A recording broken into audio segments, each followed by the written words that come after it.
Hey everyone, thanks for joining me for another devlog for Dauphin, my 2D RPG about a marine biologist trying to save the ocean and its inhabitants. Today is Wednesday, September the 7th, and I'm joining y'all just on the tail end of a really amazing vacation where I had the absolute privilege of visiting the Caribbean island of Grand Cayman. While we were on that trip, we did a ton of snorkeling, and I was able to spend some time underwater with a lot of the aquatic life that I actually want to represent in Dauphin. That was some much needed time off, and now that I'm back home, I'm feeling reinvigorated and ready to get back to work. If you've been following along in this series, you may remember that from the last episode we began work on Dauphin's fishing system. So far, we're able to collect different pieces of fishing gear into our inventory, and when we actually right-click a fishing pole within our inventory, it will bring up a brand new interface here where we can move fishing equipment from our tackle box onto our particular fishing pole, kind of creating a customized fishing setup. Once you have your fishing pole set up as desired, you can select it down here in the item bar and left click to use it. When we hold left click, the player will hold the fishing pole behind their head, and when we release, he will fling it forward. You'll also notice that the visual appearance of the fishing pole kind of retains the configuration that we just performed in the inventory. That was pretty great progress in the last episode, but this is a complex system and there's still a lot to be done. Now that the player can kind of move the fishing pole behind their head and sling it forward, we need to actually be able to cast the bait that's selected as a part of that fishing setup. So there's a couple things we'll have to do here, but first and foremost, we need to actually show the visual of the bait being flung away from the end of the fishing pole and hopefully landing in water. As I start work on this, I'm hoping to draw some inspiration from one of my previous projects called Pounce, where you could kind of touch and drag to control an Arctic fox's trajectory as it pounces on its prey. I'm going to need to do some similar calculations here to control the trajectory of the bait as the player is casting. With all that said, it's time to revisit my favorite Wikipedia page on projectile motion and get to work.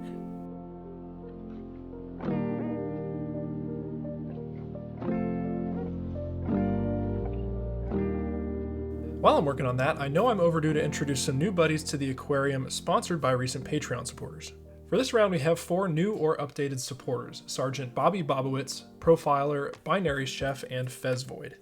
Joining our little community today, we have 3 very vibrant, differently colored Neocardinia shrimp and 1 otosynchus catfish. These otosynchus guys are really cool. I've actually already got one in the 10-gallon aquarium who's doing very well, but I wanted to get him a buddy.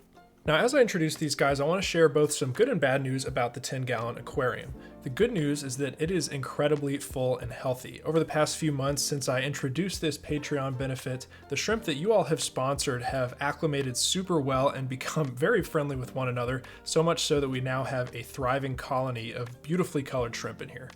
The bad news is that as a result of this success, I'm going to at least temporarily put a stop to the benefit of sponsoring a new critter for the tank if you are a new Patreon supporter. This is for a couple reasons. First and foremost, I want to make sure I don't overpopulate a now healthily growing colony.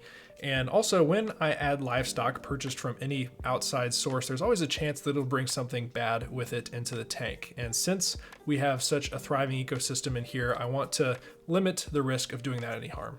It's really a privilege to have this in my office, not only as something nice to look at, but as kind of a reminder of the positive impact on aquatic life like this that I hope to have at some point in the future by creating Dauphin. So thank y'all for helping me set this up, and I'm excited to share its continued growth over the upcoming months and years. Alright, back to the casting system. Turns out with just a few lines of code as you saw there, I was able to pretty quickly and easily create a visualization of the potential trajectory of the bait that the player is casting from the fishing pole. So if I left click pretty much anywhere in the scene and hold down the left mouse button and then kind of drag back almost as if I'm kind of pulling back a slingshot, you'll see a line representing the potential trajectory of the bait appear from the player. And I can kind of change how steep or shallow this is by changing kind of my position of the mouse with regard to where I initially clicked the left mouse button. At its most basic level, this is pretty much exactly what I had in mind when I set out to complete this task. Unfortunately, now that I have it implemented, I see a few problems with it, really all stemming from the fact that this is far too two-dimensional. And what I mean by that is that I want Dauphin's fishing system to be very flexible. I want the player to be able to stand anywhere they want, say here for example, and cast anywhere they want. For example, up behind this rock in the top left corner. With this very kind of side-on, two-dimensional representation of projectile motion, there's no way to do that. I would have to line up on pretty much the same y coordinate as this rock and try to be very precise with how I placed my character in order to get behind that rock. And that is just not how I want this system to work. To address this, I think I certainly could apply some transformations to this projectile path to try to show the projectile landing in a more kind of 360-degree area around the player, but that would be kind of difficult to use with my current input scheme where you kind of pull this back like a slingshot. I think I'd have to do some pretty significant work to figure out how to make this whole concept work with casting all around the player instead of just to the left or right. To sum all that up, I think we are back to the drawing board here. The player needs a better way to select a target to cast to pretty much anywhere on the screen within view. Then I need to figure out a way to draw the parabolic path of the bait from the player all the way to wherever that target location is. That might not be the easiest thing to do. The good news from all this is that I managed to fail pretty quickly here, so not much time spent, definitely a good lesson learned, and now time to change gears and iterate to make something that better fits my vision for the game.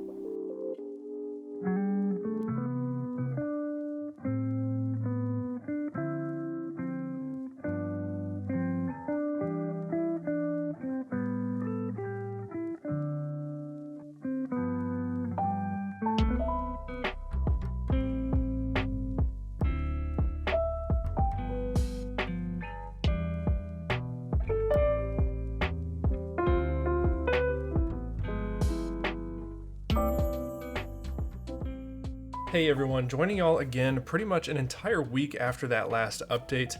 A lot of stuff has happened since then. Work kind of picked up pace, which has slowed my Dauphin development a bit. Ended up traveling out of state to visit family and attend a wedding, and on top of all that, this problem I've been trying to solve with casting really had me tripped up for a few days, but I'm happy to say I finally figured out a solution.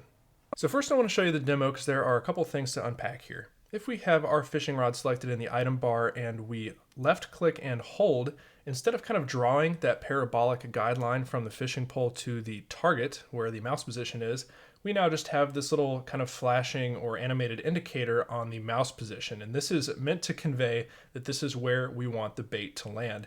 And I'm drawing this in kind of world space so that it works with all of my Y-sort stuff. So hopefully this makes sense as kind of the target place for the cast. Once that target is where you want it, you can release the left mouse button to actually cast the bait directly to that position.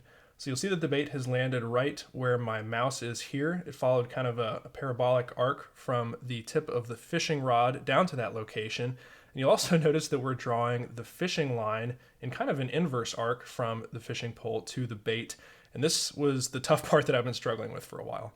The logic for everything you just saw lives within my fishing rod tool script, and the fishing rod tool is actually the scene that represents the fishing rod in the player's hands. Kind of made sense that the fishing rod itself should be responsible for casting, so that's where I put all the logic. This is typically the point where I'd kind of walk you through the code and show you how I did that, but you can see looking at all the math in here that it is basically unreadable to the human eye, so we're actually going to jump over to the Wikipedia page where I figured all this out. So this is my dear friend, the Projectile Motion Wikipedia page, and I want to try to quickly show you some of the formulas I use to effectively treat the bait as a projectile that we're casting away from the fishing rod. There's a ton of great formulas on this page, as you can already see, but for me it was a matter of trying to figure out what information I was starting with.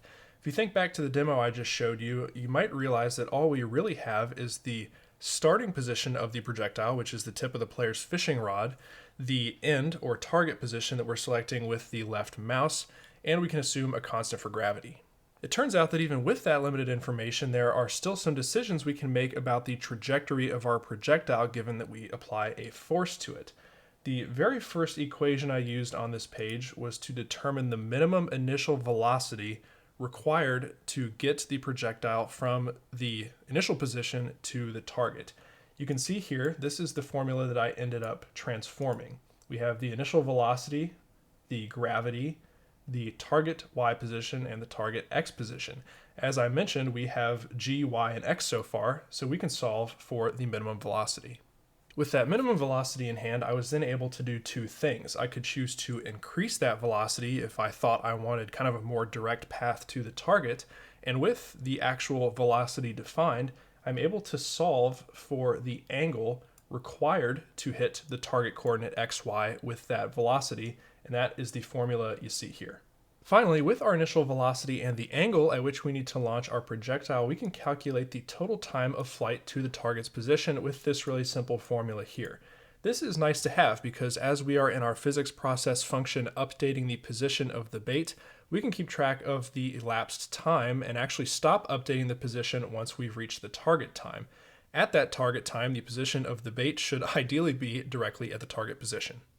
Given everything we've solved for at this point, in our physics process function, we can now increment the time and use that as t here in the equations for x and y displacement. These are ultimately the values that are used to update the position of the bait. With that context, hopefully the code will make a bit more sense. Here, when we initiate the cast given the target position, we do just as I mentioned before. Calculate the minimum launch velocity, the launch angle, and the time to target. Then we set casting equal to true, at which point update casted bait is called from within physics process. Here, we just calculate the x offset and the y offset using those displacement formulas I just showed you. Now, in terms of displaying the fishing line, I tried a couple silly things before realizing there was a much simpler solution. Given that we know how to calculate the various positions of the bait as it travels towards its destination, all we really have to do is reflect those across the vector described by the bait's initial position looking directly at the target. This kind of flips over that curve and makes it look like a line that's being pulled down by gravity. Once I had this, I was able to increase the initial velocity being used to calculate this line to kind of tighten up the curve and make it look a lot more like a fishing line. As someone who has apparently forgotten everything I learned in school about trigonometry, this took me a lot longer than expected, but it felt so good to finally get something that looked like a passable casting system. With that behind me, it's time to move on to something totally different, which is the check that the player must complete when they release the casting button to see if the bait will actually land anywhere near the target that they've selected. I've been so focused on the casting system that I really haven't put much thought into what that check is going to look like, so that's what I will be tackling next, and I will catch up once I have an update.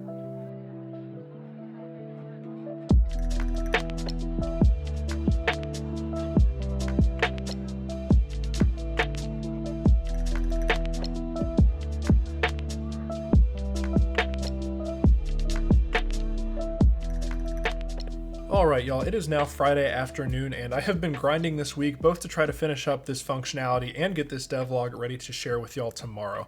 As a result of that, I've made some pretty good progress that I'm excited to show you. So what we're looking at here is a new scene called the cast meter, and the point of the cast meter is to help determine a value, or really a percentage, of how accurate the player's cast will be.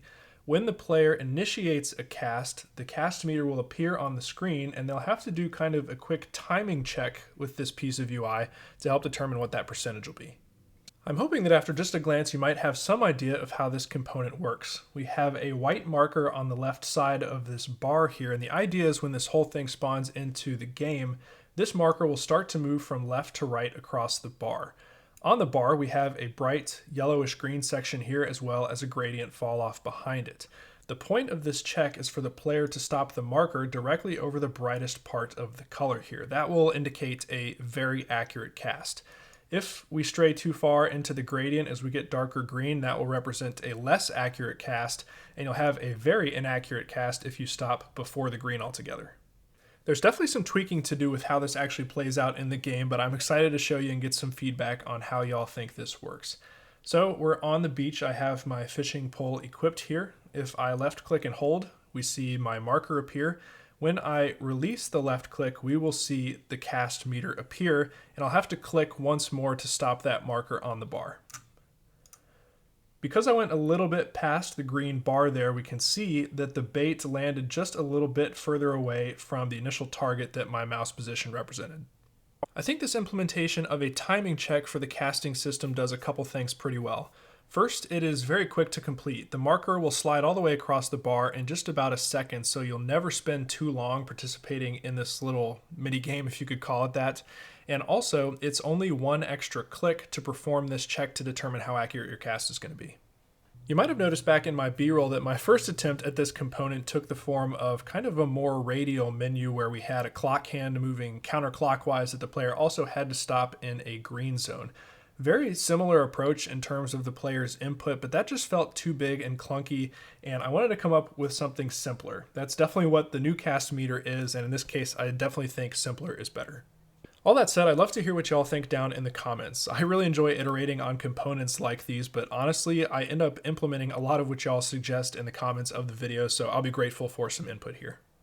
Alright, I think it's finally time for this multi-week devlog to come to a close here. As always, I want to thank everyone who supports this channel and Dauphin's development on Patreon, with a special shout out to my Garami and Beta supporters. Garami supporters this month are Mega Ombre, Samuel SVD, Jess Sargo, Kyle Van Riper, Sergeant Bobby Bobowitz, and Profiler. Beta supporters are Cody Odin, Vlad Sunny, Deliuse, Happy Hippie, Binary Chef, and Void. Thank y'all so much for watching. It is a fall resolution of mine this year to get back to a more regular release schedule for these devlogs and also expand into some new content with the full release of Godot 4 on the horizon. So I will look forward to seeing y'all then.